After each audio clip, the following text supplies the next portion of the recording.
जाए है मायके। चली ट्रेन का टिकट बुक कर ली। हाँ माँ कह ली जल्दी से। तुम्हें आराम रही हुआ तो।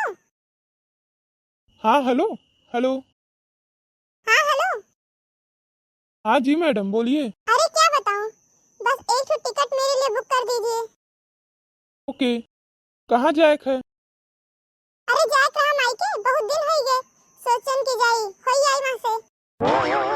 अरे मैडम जी, आपको मायके जाना हो या ससुरारी में जाना हो? आप ये बताइए कि आपको जाना कहाँ है? अरे बताई तो, मायके जाना है। लागत है थोड़ा ऊंच सुनत है। अरे मतलब पता बताइए कहाँ जाना है। बस ससुरारी से मायके जाए रहा। अरे माता जी किस स्टेशन से जाना है? अरे रेलवे स्टेशन से जाना है। अरे रेलवे में काम करत है, इतना तुम्हें नहीं पता है। हेलो हेलो, आवाजें नहीं आवत है। अरे दई जरा पूत काट दी सुना। इसे कुल बेवकूफन के बैठाई दिए थे।